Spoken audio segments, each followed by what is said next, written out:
இயேசு கிறிஸ்துவின் நாமத்தில் உங்கள் அனைவருக்கும் என் அன்பின் வாழ்த்துக்கள். வாங்க ஆதியாகமம் 31ஆம் அதிகாரத்தை வாசிக்கலாமா? பின்பு லாபானுடைய குமாரர், எங்கள் தகப்பனுக்கு உண்டானவைகள் யாவையும் யாக்கோபு எடுத்துக்கொண்டான் என்றும், எங்கள் தகப்பனுடைய பொருளினாலே இந்த செல்வத்தை எல்லாம் அடைந்தான் என்றும் சொன்ன வார்த்தைகளை யாக்கோபு கேட்டான். லாபானின் முகத்தை யாக்கோபு பார்த்தபோது அது நேற்று முந்தைய நாள் இருந்தது போல் இராமல் வேறுபட்டிருக்க கண்டான்.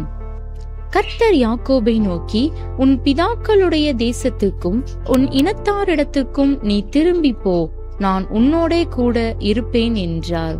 அப்பொழுது யாக்கோபு ராகேலையும் லேயாளையும் வெளியிலே தன் மந்தையிடத்தில் அழைப்பித்து அவர்களை நோக்கி, உங்கள் தகப்பனுடைய முகம் நேற்று முந்தைய நாள் இருந்தது போல இருக்கவில்லை என்று எனக்கு தோன்றுகிறது.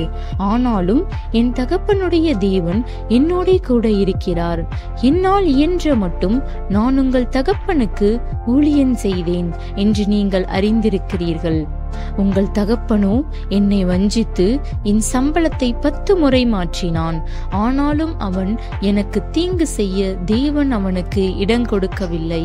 புள்ளியுள்ளவைகள் உன் சம்பளமாயிருக்கும் என்று அவன் சொன்னபோது ஆடுகள் எல்லாம் புள்ளியுள்ள குட்டிகளை போட்டது.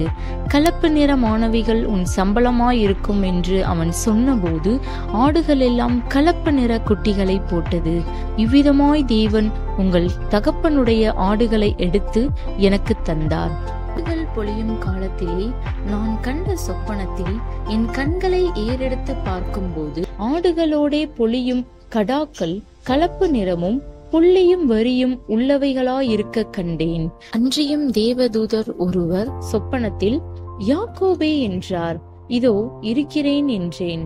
அப்பொழுது அவர், உன் கண்களை ஏறெடுத்து பார், ஆடுகளோடே பொழியும் கடாக்கள் எல்லாம் கலப்பு நிறமும் புள்ளியும் வரியும் உள்ளவைகளாய் இருக்கிறது. லாபான் உனக்கு செய்கிற யாவையும் கண்டேன்.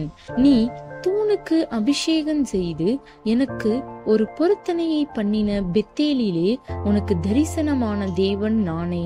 இப்பொழுது நீ எழுந்து இந்த தேசத்தை விட்டு புறப்பட்டு உன் இனத்தார் இருக்கிற தேசத்துக்கு திரும்பி போ என்று சொன்னார் என்றான். அதற்கு ராகேலும் லேயாளும், எங்கள் தகப்பன் வீட்டிலே இனி எங்களுக்கு பங்கும் சுதந்திரமும் உண்டோ? அவரால் நாங்கள் அந்நியராய் எண்ணப்படவில்லையா? அவர் எங்களை விற்று எங்கள் பணத்தையும் வாயிலே போட்டுக்கொண்டார். ஆகையால் தேவன் எங்கள் தகப்பனிடத்தில் இருந்து எடுத்த ஐஸ்வர்யம் எல்லாம் நமக்கும் நம்முடைய பிள்ளைகளுக்கும் உரியது. இப்படி இருக்க தேவன் உமக்கு சொன்னபடியெல்லாம் செய்யும் என்றார்கள். அப்பொழுது யாக்கோபு எழுந்து தன் பிள்ளைகளையும் தன் மனைவிகளையும் ஒட்டகங்கள் மேல் ஏற்றி தான் பதாம் அராமிலே சம்பாதித்த மிருக ஜீவன்களாகிய மந்தைகள் அனைத்தையும் தன் பொருட்கள் எல்லாவற்றையும் எடுத்துக்கொண்டு கானான் தேசத்தில் இருக்கிற தன் தகப்பனாகிய ஈசாக்கின் இடத்துக்கு போக புறப்பட்டான். லாபான் தன் ஆடுகளை மயிர் கத்தரிக்க போயிருந்தான். அந்த சமயத்திலே ராகேல் தன் தகப்பனுடைய சுரூபங்களை திருடிக் கொண்டாள். யாக்கோபு தான் ஓடி போகிறதை சீரியனாகிய லாபானுக்கு அறிவியாமல் திருட்டளவாய் போய்விட்டான். இப்படியே அவன் தனக்கு உண்டானவைகளை எல்லாம் எடுத்துக்கொண்டு ஆற்றை கடந்து கிளையாத் மலையை நோக்கி ஓடிப்போனான். யாக்கோபு ஓடிப்போனது 3ஆம் நாளிலே லாபானுக்கு அறிவிக்கப்பட்டது. அப்பொழுது அவன் தன் சகோதரரை கூட்டிக் கொண்டு 7 நாள் பிரயாண பரியந்தம் அவனை தொடர்ந்து போய் கிளையாத் மலையிலே அவனை கண்டுபிடித்தான். அன்று ராத்திரி தேவன் சீரியா தேசத்தானாகிய லாபானுக்கு சொப்பனத்தில் தோன்றி, நீ யாக்கோபோடே நன்மையே அன்றி தீமை ஒன்றும் பேசாதபடிக்கு எச்சரிக்கையாயிரு என்றார். லாபான் யாக்கோபினிடத்தில் வந்தான். யாக்கோபு மலையிலே தன் கூடாரத்தை போட்டிருந்தான். லாபானும் தன் சகோதரரோடே கூட கிளையாத் மலையிலே கூடாரம் போட்டான். அப்பொழுது லாபான் யாக்கோபை நோக்கி, நீ திருட்டளவாய் புறப்பட்டு என் குமாரத்திகளை யுத்தத்தில் பிடித்த சிறைகளைப் போல கொண்டு வந்தது என்ன செய்கை? நீ ஓடிப்போவதை மறைத்து எனக்கு அறிவியாமல் திருட்டளவாய் என்னிடத்திலிருந்து வந்துவிட்டது என்ன? நான் உன்னை சந்தோஷமாய் சங்கீதம் மேல தாளம் கிண்ணற முழக்கத்துடனே அனுப்புவேனே. என் பிள்ளைகளையும் என் குமாரத்திகளையும் நான் முத்தம் செய்ய விடாமல் போனதென்ன? இந்த செய்கையை நீ மதியில்லாமல் செய்தாய். உங்களுக்கு பொல்லாப்பு செய்ய எனக்கு வல்லமை உண்டு. ஆகிலும் உங்கள் தகப்பனுடைய தேவன் நீ யாக்கோபோடே நன்மையே அன்றி தீமை ஒன்றும் பேசாதபடிக்கு எச்சரிக்கையாயிரு என்று நேற்று ராத்திரி என்னோடே சொன்னார். இப்பொழுதும் உன் தகப்பனுடைய வீட்டின் மேலுள்ள வாஞ்சையினால் நீ புறப்பட்டு போகிறதானால் போகலாம். என் தெய்வங்களை ஏன் திருடி கொண்டு போகிறாய் என்று கேட்டான். யாக்கோபு லாபானுக்கு பிரதியுத்தரமாக, உம்முடைய குமாரத்திகளை பலாத்காரமாய் பிடித்து வைத்துக் கொள்வீர் என்று நான் அஞ்சினதினாலே இப்படி வந்துவிட்டேன். ஆனாலும் யாரிடத்தில் உம்முடைய தெய்வங்களை கண்டுபிடிக்கிறீரோ அவனை உயிரோடே விட வேண்டாம். உம்முடைய பொருட்கள் ஏதாவது என் வசத்தில் உண்டானால் நீர் அதை நம்முடைய சகோதரருக்கு முன்பாக பரிசோதித்தறிந்து அதை எடுத்துக் கொள்ளும் என்றான். ராகேல் அவைகளை திருடி கொண்டு வந்ததை யாக்கோபு அறியாதிருந்தான்.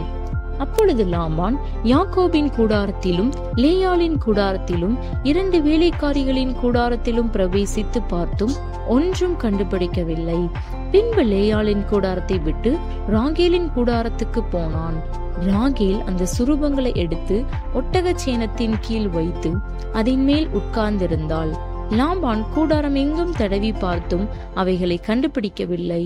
அவள் தன் தகப்பனை நோக்கி, என் ஆண்டவனாகிய உமக்கு முன்பாக நான் எழுந்திராததை குறித்து கோபம் கொள்ள வேண்டாம்.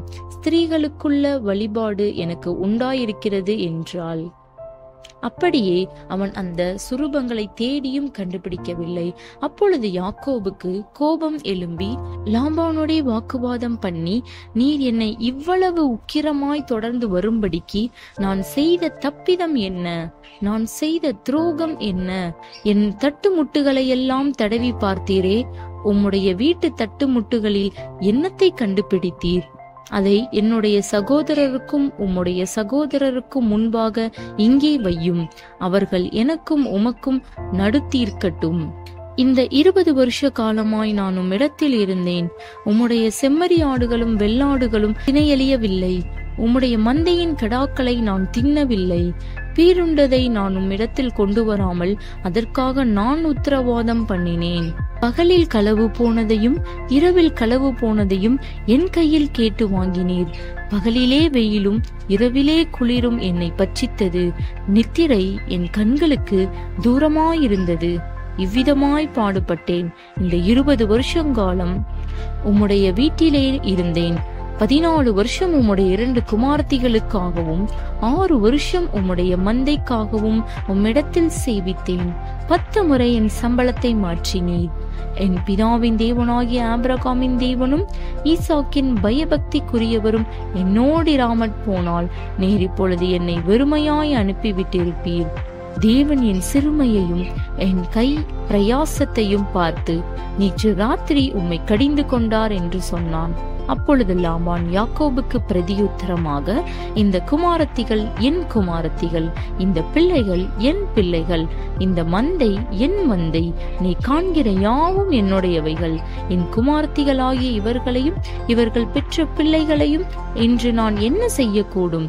இப்பொழுதும் எனக்கும் உனக்கும் சாட்சியாயிருக்கும் பொருட்டு நீயும் நானும் உடன்படிக்கை பண்ணிக்கொள்ள கடவோம் என்றான். அப்பொழுது யாக்கோபு ஒரு கல்லை எடுத்து அதை தூணாக நிறுத்தினான். பின்னும் யாக்கோபு தன் சகோதரரை பார்த்து, கற்களை குவியலாக சேருங்கள் என்றான். அவர்கள் கற்களை எடுத்துக் கொண்டு வந்து ஒரு குவியலாக்கி அந்த குவியலின் மேல் போஜனம் பண்ணினார்கள். லாபான் அதற்கு ஜெகர்சகதூதா என்று பெயரிட்டான். யாக்கோபு அதற்கு கலயெத் என்று பெயரிட்டான். இந்த குவியல் இன்று எனக்கும் உனக்கும் சாட்சி என்று லாபான் சொன்னபடியினாலே அதன் பேர் கலயெத் எண்ணப்பட்டது. அல்லாமலும் அவன், நாம் ஒருவரை ஒருவர் விட்டு மறைந்த பின் நீ என் குமாரத்திகளை துயரப்படுத்தி அவர்களையல்லாமல் ஸ்திரீகளை விவாகம் பண்ணினாயான கர்த்தர் எனக்கும் உனக்கும் நடுநின்று கண்காணிக்க கடவர். நம்முடனே ஒருவரும் இல்லை. பார், தேவனே எனக்கும் உனக்கும் சாட்சி என்று சொன்னபடியால் அது மிஸ்பா என்னும் பெயர் பெற்றது. பின்னும் லாபான் யாக்கோபை நோக்கி, இதோ இந்த குவியலையும் எனக்கும் உனக்கும் நடுவாக நான் நிறுத்தின தூணையும் பார். தீங்கு செய்ய நான் இந்த குவியலை கடந்து உன்னிடத்திற்கு வராதபடிக்கும் நீ இந்த குவியலையும் இந்த தூணையும் கடந்து என்னிடத்திற்கு வராதபடிக்கும் இந்த குவியலும் சாட்சி, இந்த தூணும் சாட்சி. ஆபிரகாமின் தேவனும் நாகோரின் தேவனும் அவர்கள் பிதாக்களின் தேவனுமாயிருக்கிறவர் நமக்குள்ளே நடுநின்று நியாயம் தீர்ப்பாராக என்றான். அப்பொழுது யாக்கோபு தன் தகப்பனாகிய ஈசாக்கின் பயபக்திக்குரியவர் மேல் ஆணையிட்டான். பின்பு யாக்கோபு மலையின் மேல் பலியிட்டு போஜனம் பண்ணும்படி தன் சகோதரரை அழைத்தான். அப்படியே அவர்கள் போஜனம் பண்ணி மலையிலே ராத்தங்கினார்கள். லாபான் அதிகாலமே எழுந்திருந்து தன் குமாரரையும் தன் குமாரத்திகளையும் முத்தம் செய்து அவர்களை ஆசீர்வதித்தான். பின்பு லாபான் புறப்பட்டு தன் இடத்திற்கு திரும்பி போனான். ஆமென். இதே போல அடுத்த அதிகாரத்துல உங்களை சந்திக்கிறேன். Praise the Lord.